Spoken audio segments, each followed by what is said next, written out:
ಸ್ನೇಹಿತರೆ, ಸಮಯ ಇದೆ 4:02:30 ಇದು ಆಕಾಶವಾಣಿ ಬೆಂಗಳೂರು 101.3 ಮೆಗಾ ಹರ್ಟ್ಸ್. ಹೌದು, ಈ ಸಮಯ ಸೇನೆ ದನಿ ಕಾರ್ಯಕ್ರಮದ ಸಮಯ. ಹೌದು ಸ್ನೇಹಿತರೆ, ರಂಗಭೂಮಿಯಲ್ಲಿ ಸಂಪೂರ್ಣವಾಗಿ ತೊಡಗಿಸಿಕೊಂಡಂತಹ ಕಲಾ ಕುಟುಂಬದ ಕುಡಿ ಇವರು. ಕಲೆಯನ್ನೇ ಬದುಕಾಗಿ ಹಾಕಿಸಿಕೊಂಡಂತವರು. ಹಾಗೆ ಮೂಲತಃ ರಂಗಭೂಮಿಯ ಕಲಾವಿದೆ. ಆದ್ರೂ ಗಂಟು ಮೂಟೆ ಕಟ್ಟಿ ಬೆಳ್ಳಿ ಪರದೆ ಮೇಲೆ ಮಿಂಚಿದ್ರು ಅಂತಾನೆ ಹೇಳ್ಬೇಕು. ಈಗ ಲಾಫಿಂಗ್ ಬುದ್ಧ ಆಗಿ ನಗೆ ಹೊನಲನ್ನ ಸೂಸುತ್ತಿರುವಂತಹ ಅಪ್ಪಟ ಕನ್ನಡದ ಚೆಲುವೆ ತೇಜು ಬೆಳವಾಡಿ ಅವರು ನಮ್ಮೊಟ್ಟಿಗಿದ್ದಾರೆ. ಇವರು ನೋಡಿದ ತಕ್ಷಣ ಹೀಗನ್ಸೋದಂತೂ ಗ್ಯಾರಂಟಿ ಅಲ್ವಾ?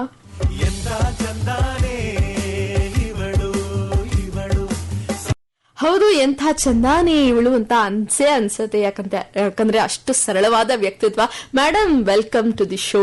Thank you very much. Thank you. ಬಹಳ ಖುಷಿ ಆಗ್ತಾ ಇದೆ ನೀವು ನಮ್ಮ ಸ್ಟುಡಿಯೋಗೆ ಬಂದಿರೋದು. ಒಂಥರ ನಿಜವಾಗ್ಲೂ ಸ್ಟುಡಿಯೋ ಒಂಥರ ಕಳೆ ಕಟ್ಟಾಗಿದೆ ಅಂತಾನೆ ಹೇಳ್ಬೇಕು ನಿಮ್ಮ ನಗುವಿನಿಂದ. ಆಕ್ಚುಲಿ ಅಂದ್ರೆ ಫಸ್ಟ್ ಟೈಮ್ ಆಕ್ಚುಲಿ ಬಂದಿದ್ ನಾನು ತುಂಬಾ ಚಿಕ್ಕವಳಾಗಿದ್ದಾಗ ಅಜ್ಜಿ ಜೊತೆ ನಮ್ಮ ಅಕ್ಕ ಮತ್ತೆ ಮನೆಯಲ್ಲಿ ನಾನು ಎಲ್ಲಾ ಕಸಿನ್ಸ್ ಇಲ್ಲಿ ಹಾಡ್ ರೆಕಾರ್ಡ್ ಮಾಡಕ್ಕೆ ಬರೋರು. ಸೊ ಅಜ್ಜಿ ಜೊತೆ ಬಂದು ಇವಾಗ ಇಲ್ಲಿ ಸ್ಟುಡಿಯೋ ಒಳಗಡೆ ಬರ್ತೀನಿ ಅಂತ ನಾನು ಯಾವತ್ತೂ ಅನ್ಕೊಂಡು ಇರ್ಲಿಲ್ಲ. ಒಳ್ಳೆ ದಿನಗಳು ಬಂದೇ ಬರ್ತವೆ ಅನ್ನೋದು ಇದಕ್ಕೇನೇನೆ. ಸೊ ಹೇಳ್ತಾ ಇದ್ವಿ ನಾವು ಕಲಾ ಕುಟುಂಬದ ಕುಡಿ ನೀವು ಅಂತ. ಸೊ ನಿಮ್ದು ಕಲೆಯನ್ನೇ ಆರಾಧಿಸಿದಂತಹ ಕುಟುಂಬ ಅಂತಾನೆ ಹೇಳ್ಬೇಕು. ಸೊ ಚಿಕ್ಕಂದಿದ್ದಾಗ್ಲೇನೆ ಸ್ಟೇಜ್ ಹತ್ತಿದುಂಟಾ ಅಥವಾ ಆ ಒಂದು ಬದುಕಿನ ಬಗ್ಗೆ? ಏನಂದ್ರೆ ನಮ್ಮ ಅಪ್ಪಂಗೆ ಒಂದು ಇದೇ ಕ್ಲಾರಿಟಿ ಏನಂದ್ರೆ ನಾಟಕ ಆಗ್ಲಿ ಅಥವಾ ಯಾವುದೇ ಬಗ್ಗೆ ಆಸಕ್ತಿ ಅನ್ನೋದು ಒಳಗಡೆಯಿಂದ ಬರ್ಬೇಕು. ಮನೆಯವರು ಅದ್ರಲ್ಲಿದ್ದಾರೆ ಅಂತ ಫ್ರೀ ಟಿಕೆಟ್ ಇರ್ಲಿಲ್ಲ ನನ್ಗಾಗ್ಲಿ ನಮ್ಮ ಅಕ್ಕಂಗಾಗ್ಲಿ. ಬೇರೆ ಎಲ್ಲಾ ಕಸಿನ್ಸ್ಗೂ ಸಿಕ್ಕಿತ್ತದು. ಆದ್ರೆ ಅಪ್ಪನ್ಗೂನು ನಾಣಿ ತಾತ ಅಜ್ಜಿ ಬಾಜಿ ಯಾವ ನಾಟಕದಲ್ಲೂ ಆಕ್ಟ್ ಮಾಡಕ್ಕೆ ಬಿಡ್ಲಿಲ್ಲ. ಅಪ್ಪ ಬರೀ ಬ್ಯಾಕ್ ಸ್ಟೇಜ್ ಮಾಡ್ತಾ ಇದ್ದು. ಮನೆ ತಂಡನ ಗ್ರೀನ್ ರೂಮ್ ಅಂತ ಕರೀತಾರೆ. ಸೊ ಆ ತಂಡದಲ್ಲಿ ಅಪ್ಪಗೆ ಯಾವತ್ತೂ ಆಕ್ಟ್ ಮಾಡೋದಕ್ಕೆ ಅವಕಾಶ ಸಿಕ್ಕಿರ್ಲಿಲ್ಲ. ಅಪ್ಪನ್ ನಾಟಕಗಳಲ್ಲೂ ಅಥವಾ ಅಜಿಬಾಜಿ ನಾಟಕಗಳಲ್ಲೂ ನಾನು ಆಕ್ಟ್ ಮಾಡೋದಕ್ಕೆ ಅವಕಾಶ ಅಂತ ಆಗ್ಲಿ ನಾನು ಅದ್ರ ಬಗ್ಗೆ ಹೆಚ್ಚು ಗಮನ ಕೊಟ್ಟಿರ್ಲಿಲ್ಲ. ರಿಹರ್ಸಲ್ಸ್ ಮನೇಲಿ ಆಗ್ತಿತ್ತು, ಅದನ್ನ ಕೂತ್ಕೊಂಡ್ ಮಜಾ ತಗೋತಾ ಇದ್ವಿ ನಾವೆಲ್ಲ ಚಿಕ್ಕವ್ರು ಬಿಟ್ರೆ. ಯಾವತ್ತು ಸ್ಟೇಜ್ ಹತ್ತಿದ್ದು ಆಕ್ಟ್ ಮಾಡೋದಕ್ಕೆ ಅಂತ ಇಲ್ಲ. ನಾನ್ ಫಸ್ಟ್ ಟೈಮ್ ನಾಟಕ ಮಾಡಿದ್ದು ಸ್ಕೂಲಲ್ಲಿದ್ದಾಗ, ಹೈಸ್ಕೂಲಲ್ಲಿದ್ದಾಗ. ಅದನ್ನ ನೋಡೋದಕ್ಕೆ ಚೀಫ್ ಗೆಸ್ಟ್ ಆಗಿ ನಮ್ಮ ಅಜ್ಜಿನ ಕರೆದಿದ್ರು. ನಮ್ಮ ಅಜ್ಜಿ, ಓ ನಿನ್ಗೂ ಬರತ್ತಾ ನಾಟಕ ಎಲ್ಲ ಅಂತ. ಸೊ ಸ್ಕೂಲ್ ಸ್ಟಾರ್ಟ್ ಆಗಿ ಆಮೇಲೆ ಮನೆಯಲ್ಲಿ ಬ್ಯಾಕ್ ಸ್ಟೇಜು, ಯಾರಾದ್ರೂ ಬಂದಿಲ್ಲ ಅಂದ್ರೆ ಅವ್ರ ಲೈನ್ಸ್ ಓದೋದು, ಚೆನ್ನಾಗ್ ಓದ್ತಾ ಇದೀಯ ಅಂತ ಅನಿಸ್ತಾ ಇದೆ, ಸರಿ ಒಂದ್ ರೋಲು, ಆತರ ಆಗಿ ನನ್ಗೆ. ಸೊ ಹೆಂಗಂತಂದ್ರೆ ಒಬ್ಬ ಲೇಮನ್ ಯಾರೋ ಒಬ್ರು ನಾಟಕದ ಆಸಕ್ತಿ ಇದ್ದವರು ಸೊ ನಿಧಾನಕ್ ನಾಟಕಕ್ಕೆ ಎಂಟರ್ ಆಗ್ತಾರಲ್ಲ, ಹಾಗೆ ನೀವೂನು ನಿಧಾನಕ್ಕೆ ಎಂಟರ್ ಆಗೋ ಹಾಗೆ. ಅಂದ್ರೆ ನಾನು ಏನಂದ್ರೆ ನನ್ಗೆ ಒಂದು ಅಡ್ವಾಂಟೇಜ್ ಇದ್ದಿದ್ ಏನಂದ್ರೆ ನನಗೆ ಅದ್ರಲ್ಲಿ ಆಸಕ್ತಿ ಇತ್ತೋ ಇಲ್ವೋ ಅಂತ ಅನ್ಸೋದಕ್ಕಿಂತ ಮುಂಚೆ ಪ್ರತಿದಿನ ಪ್ರತಿ ಸಂಜೆ ರಿಹರ್ಸಲ್ ಅನ್ನೋದನ್ನ ನಾವ್ ಕಾಣ್ತಿದ್ವಿ. ಮನೆಯಲ್ಲಿ ಹೋಮ್ವರ್ಕ್ ಮಾಡ್ತಿರ್ಬೋದು, ಊಟ ಮಾಡ್ತಿರ್ಬೋದು, ಸುಮ್ನೆ ಕಾಲ್ ಚಾಚ್ಕೊಂಡ್ ಕೂತಿರ್ಬೋದು, ಬಟ್ ರಿಹರ್ಸಲ್ಸ್ ಅನ್ನೋದು ಯಾವಾಗ್ಲೂ ಮನೇಲಿ ನಡೆಯೋ ವಾತಾವರಣ ಇದ್ದೇ ಇತ್ತು ಮನೆಯಲ್ಲಿ 24/7. ಸೊ ಬಣ್ಣ ಹಚ್ಚಿ ಸ್ಟೇಜ್ಗೆ ಅಂತ ಬಂದಿದ್ದು ಒಟ್ನಲ್ಲಿ ಸ್ಕೂಲ್ ನಲ್ಲಿ. ಅದು ಕೂಡ ನೀವೇನೋ ಒಂದು ಹೇಳಿದ್ರಿ ಅಜ್ಜಿ ಬಾಜಿ ಅಂತ. ಏನು ಮೇಡಮ್ ಅಜ್ಜಿನ ಅವಾಗೆಲ್ಲ ಜಾಯಿಂಟ್ ಫ್ಯಾಮಿಲೀಸ್ ಅಲ್ವಾ ಇರ್ತಾ ಇದ್ದು. ನಮ್ ಮನೆಯಲ್ಲಿ ತುಂಬಾ ಅಜ್ಜಿ ಇರಿದ್ರಂತೆ. ಅಂದ್ರೆ ನಮ್ಮ ಅಪ್ಪ ಅಮ್ಮ ಮದ್ವೆ ಆದಾಗ ಮನೆಯಲ್ಲಿ 27 ಜನ ಇದ್ರಂತೆ. ಸೊ ಅದ್ರಲ್ಲಿ ಒಬ್ರು ಅಜ್ಜಿ ಶಾರದೆ ಅಂದ್ರೆ ನಮ್ ತಾತನ್ ಅಮ್ಮ ಒಬ್ರು, ಮತ್ತೆ ನಮ್ ತಾತನ್ ದೊಡ್ಡಮ್ಮ ಅನ್ನೋ ಆತರ ಏನೋ ಬರ್ನ ಅಜ್ಜಿ ಶಾರದೆ, ಅಜ್ಜಿ ಶೇಷಮ್ಮ, ಅಜ್ಜಿ ಭಾರ್ಗವಿ, ಆತರ ಎಷ್ಟೊಂದ್ ಜನ ಇದ್ದಿದ್ದು. ಪಲ್ಲವಿ ನನ್ ಫಸ್ಟ್ ಕಸಿನ್ ಅಂದ್ರೆ ಮನೆಗ್ ಹುಟ್ಟಿದ್ ಫಸ್ಟ್ ಕಸಿನ್. ನಮ್ಮ ಅಜ್ಜಿ ಆದಾಗ ಅವಳಿಗೆ ಅಜ್ಜಿ ಭಾರ್ಗವಿ ಅನ್ನೋ ಗೊತ್ತಾಗ್ಲಿಲ್ವಂತೆ. ಅದು ಅಜ್ಜಿ ಬಾಜಿ ಆಯ್ತು. ನಮ್ಮ ಅಜ್ಜಿ ಯೂನಿವರ್ಸಲ್ ಆಗಿ ಅಜ್ಜಿ ಬಾಜಿ ಆಗೋದ್ರಷ್ಟೇ. ಭಾರ್ಗವಿ ನಾರಾಯಣ್ ಮೇಡಮ್ ಇವಾಗ ಅಜ್ಜಿ ಬಾಜಿ ಅಂತ ಕರ್ಸ್ಕೊಳ್ತಾ ಇದ್ರು ಅವಧಿನೂ ಕೂಡ. ಸೊ ಎಷ್ಟು ಇಂಪ್ಯಾಕ್ಟ್ ಬೀರ್ತಾ ಇದ್ರು ಅಜ್ಜಿ ಬಾಜಿ ನಿಮ್ಗಳ ಮೇಲೆ? ತುಂಬಾ. ಅಂದ್ರೆ ನಮ್ಮ ಅಜ್ಜಿ ಅಷ್ಟು ಒಂಥರ ವಿಟ್ ಅಂತಾರಲ್ಲ, ಆತರ ಎಲ್ಲೂ ಕಂಡಿಲ್ಲ ನಾನು. ಅವ್ರಿಗೆ ಇದ್ದಿದ್ ಒಂಥರ ಶಾರ್ಪ್ನೆಸ್, ತುಂಬಾ ಸಾರ್ಕಾಸ್ಟಿಕ್. ಅವರು ಯಾರನ್ನು ಅವ್ರು ಕಡೆ ಕಾಲದಲ್ಲಿ ಅವ್ರೆಲ್ಲಾರ್ನು ಮುದ್ದು, ಅಯ್ಯೋ ನಿಮ್ ಅಜ್ಜಿ ಎಷ್ಟು ಕ್ಯೂಟ್ ಅಂತ ಅನ್ನೋರು. ಬಟ್ ನಾವ್ ಬೆಳೆಯೋ ಟೈಮಲ್ಲಂತೂ ನಾನು ನನ್ ಕಸಿನ್ ಎಲ್ಲ ಹೋಗ್ಬಿಟ್ಟು ಸ್ಕೂಲಲ್ಲಿ ಹೇಳ್ತಾ ಇದ್ದಿದ್ ನಮ್ಮ ಅಜ್ಜಿ ಯಾರು ಗೊತ್ತಾ, ವೀರಪ್ಪನ್ ಅಂತ. ಸೊ ಅಜ್ಜಿ ಬಾಜಿ ಒಂದ್ ಗತ್ತಿತ್ತಲ್ಲ. ಎಲ್ಲ ಚಪ್ಲಿ ಕಿತ್ತವ್ರೆ ಚಪ್ಲಿ ಕೈಯಲ್ಲಿ ಇಟ್ಕೊಂಡು ಅಥವಾ ಪಕ್ಕಕ್ಕೆ ಹಾಕಿ ಬರಿಗಾಲಲ್ಲಿ ಎಲ್ಲಂದ್ರೆ ಅಲ್ಲಿ ನಡೆಯೋರು. ಸುಚಿತ್ರ ನಮ್ಮ ಮನೆಯಿಂದ 3 ಕಿಲೋಮೀಟರ್ಸ್ ಇತ್ತು. ಬ್ಯಾಕ್ ಅಂಡ್ ಫೋರ್ತ್ ಯಾವ ವಯಸ್ಸಲ್ಲಾದ್ರೂ ನಡೆಯೋರು. ಅವ್ರಿಗೆ ಗವರ್ಮೆಂಟ್ ಕೆಲಸ ಇದ್ದಿದ್ದು. ಕೆಲಸ ಟೈಮ್ ಅಲ್ಲೂ ಕೆಲಸ ಅಲ್ಲಿ ಅನಿಸ್ಕೊಂಡು ವಾಪಸ್ ರಿಹರ್ಸಲ್ಸ್ಗೆ ಅಕಸ್ಮಾತ್ ಬಸ್ ಸಿಕ್ಲಿಲ್ವಾ ನಡ್ಕೊಂಡ್ ಬರೋರು. ಸೊ ರಿಯಲಿ ಅಷ್ಟು ಒಂಥರ ಗತ್ತಿನ ಲೇಡಿ, ಬುದ್ಧಿವಂತಿಕೆ ಇದ್ದು, ನಟನೇನು ಗೊತ್ತಿದ್ದು, ಮತ್ತೆ ಗಂಡ್ವೇಷನೇ ಹಾಕ್ತಾ ಇದ್ದಿದ್ದು ಅವರು. ಯಾವುದೇ ಚೌಕಟ್ಟಿಗೂ ಸೀಮಿತ ಆಗದೆ ಎಲ್ಲದನ್ನು ನಾನು ಇರೋದೇ ಹಿಂಗೆ ಅಂತ ಆ ವಯಸ್ಸಲ್ಲೇ ಅನ್ಮತ್ ನಮ್ಮ ಅಜಿತ್ ಅದನ್ನ ಲವ್ ಮ್ಯಾರೇಜ್. ಎಲ್ಲಾ ಬಾರ್ಡರ್ಸ್ ಎಲ್ಲ ಅದನ್ನು ಬ್ರೇಕ್ ಮಾಡ್ಕೊಂಡು ನಮ್ಮ ಅಜ್ಜಿ ಒಂಥರ ಶಿ ಮೇಡ್ ಕಲ್ಗುಂಡ್ ತರ ನುಗ್ತಾ ಇದ್ರು ಅಷ್ಟೇನೆ. At the end of the day ಯಾವ್ದಾದ್ರು ಸಿಚುಯೇಷನ್ ಬರ್ಲಿ, ಬಟ್ ಆನ್ ಸ್ಕ್ರೀನ್ ನೋಡಿದಾಗ ಭಾರ್ಗವಿ ನಾರಾಯಣ್ ಮೇಡಮ್ ಅವರು ತುಂಬಾ ಸಾಫ್ಟ್ ನೇಚರ್ಡ್, ಹಾಗೆ ತುಂಬಾ ತಮಾಷೆಯಾದಂತಹ ವ್ಯಕ್ತಿ ಅಂತ ಅನ್ಸುತ್ತೆ. ತಮಾಷೆ ಫಾರ್ ಶೋರ್, ಸಾಫ್ಟ್ ನೇಚರ್ ಖಂಡಿತ ಅಲ್ಲ. ಬಟ್ ಸಿನಿಮಾದಿಂದ ಆಯ್ತಾ ಎಲ್ಲಾರು ನಿಮ್ಮ ಅಜ್ಜಿ ಎಷ್ಟು ಅಂತ ಮುದ್ದು ಮುದ್ದು. ಇಲ್ಲಪ್ಪ, ನಿಜವಾಗ್ಲೂ ನಮ್ಮ ಅಜ್ಜಿ ಮುದ್ದಲ್ಲ, ನಾವೆಲ್ಲ ಹೆದರ್ಕೋತಿದ್ವಿ. ಓಕೆ, ಈ ರೀತಿ ಒಂದ್ ಬೆಳ್ದ್ ಬಂತು. ಹಾಗೆ ನಾವು ಈ ಒಂದು ರಂಗಭೂಮಿ ಬಗ್ಗೆನೆ ಮಾತಾಡ್ತಾ, ಕಲಾ ಕುಟುಂಬದ್ದು ಹೌದು, ಅಲ್ಲಿ ಚಾನ್ಸ್ ನಿಮ್ ಫಸ್ಟ್ ಇನಿಷಿಯಲ್ ಡೇಸ್ ಅನ್ನ ಹೇಳಿದ್ರಿ. ಸೊ ಎಲ್ರಿಗೂ ಒಂದ್ ಆಸಕ್ತಿ ಇದ್ದೇ ಇರುತ್ತೆ ಕಲಾ ಕುಟುಂಬದಲ್ಲಿದ್ರೆ, ರಕ್ತದಲ್ಲೇ ಕಲೆ ಬಂದ್ಬಿಟ್ಟಿರುತ್ತೆ. ಅಂಡ್ ಅಫ್ ಕೋರ್ಸ್ ನಿಮ್ಗೆ ಅದಿದೆ ಇಲ್ಲ ಅಂತಲ್ಲ. ಬಟ್ ನೀನಾಸಂಗೂ ಕೂಡ ಹೋಗಿ ನೀವು ಕಲ್ತ್ರಿ. ಸೊ ಅದು ಏನ್ ಅನ್ಸುತ್ತೆ, ಅದು ಅವಶ್ಯಕತೆ ಅಂತ ಅನ್ಸುತ್ತಾ ಅಥವಾ ಹೇಗೆ ಮೇಡಮ್, ಆ ಕಲಿಕೆ ಹೇಗಿತ್ತು? ನಾನ್ ನಿಜ ಹೇಳ್ಬೇಕು ಅಂದ್ರೆ, ನಾನ್ ಹೇಳ್ನಲ್ಲ, ನನ್ ಕಸಿನ್ಸ್ ಎಲ್ಲಾರು ಇಲ್ಲಿ ಬಂದು, ನಮ್ಮ ಅಕ್ಕನೂ ಕೂಡಿ ಎಲ್ಲಾರು ಇಲ್ಲಿ ಬಂದು ರೆಕಾರ್ಡಿಂಗ್ ಕೊಡೋರು. ಮಕ್ಳ ಗೀತೆಗಳಂತ ಚಿಕ್ಕವರಿಗೆ ಅಲ್ಲಿ ರೆಕಾರ್ಡಿಂಗ್ ಮಾಡೋರು. ನಾನ್ ಯಾವತ್ತೂ ಹಾಡಿಲ್ಲ. ಚಿಕ್ಕ ವಯಸ್ಸಲ್ಲಿ ನಂಗೆ ಹಾಡಕ್ ಬರುತ್ತೆ ಅಂತಾನೂ ನಂಗೆ ಗೊತ್ತಿರ್ಲಿಲ್ಲ. ಸ್ಕೂಲಲ್ಲೂ ನಾನು ಚೆನ್ನಾಗಿ ಓದ್ತಾ ಇರ್ಲಿಲ್ಲ. ಮನೆಯಲ್ಲೂ ಅಪ್ಪ ಅಮ್ಮ ನನ್ನ ಯಾವತ್ತೂ ಬೈದಿಲ್ಲ. ಬಟ್ ಬೇರೆ ಎಲ್ಲಾರ ಹತ್ರ ಯಾವಾಗ್ಲೂ ಬೈಸ್ಕೊತಾ ಇದ್ದೆ. ಸೊ ನನ್ ಬಗ್ಗೆ ತುಂಬಾ ಎಕ್ಸ್ಪೆಕ್ಟೇಷನ್ ಯಾರಿಗೂ ಇರ್ಲಿಲ್ಲ. ನನ್ನನ್ನ ಸ್ಕೂಲಿಂದ 2 ಸ್ಕೂಲಿಂದ ತೆಗೆದು ಹಾಕಿದ್ರು. ಆಯ್ತಾ? ಸೊ ಇನ್ನೂ ಹಿಸ್ಟ್ರಿ ಇದೆ, ಕೇಳ್ಬೋದಾ? ಯಾರಿಗಿಲ್ಲ, ಬೇಡ, ಅದು ಇರ್ಲಿ ಆಫ್ ರೆಕಾರ್ಡ್ ಆಮೇಲೆ ಹೇಳ್ತೀನಿ. ಸೊ ಆತರ ಏನೋ ನನ್ ಬಗ್ಗೆ ಏನೋ ಎಕ್ಸ್ಪೆಕ್ಟೇಷನ್ ಇರ್ಲಿಲ್ವಲ್ಲ. ನನ್ಗೂ ನಾನು ಏನ್ ಮಾಡ್ಬೇಕು ಲೈಫಲ್ಲಿ ಅಂತ ಯಾವತ್ತೂ ಯೋಚನೆ ಬಂದಿರ್ಲಿಲ್ಲ ನನ್ಗೆ. ನೀನಾಸಂ ನಾನು ಫಸ್ಟ್ ಟೈಮ್ ನೋಡಿದ್ದು 2007 ಅಲ್ಲಿ, ಅಂದ್ರೆ ನಾನು ಅವಾಗ 7th ಸ್ಟ್ಯಾಂಡರ್ಡ್ ಅಲ್ಲಿ ಇದ್ದೆ.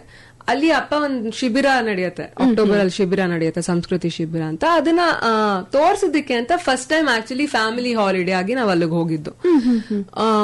ಅಲ್ಲಿ ನೋಡಿದ್ರೆ ಎಲ್ಲ ಪಲ್ಟಿ ಹೊಡಿತಾ ಇದಾರೆ.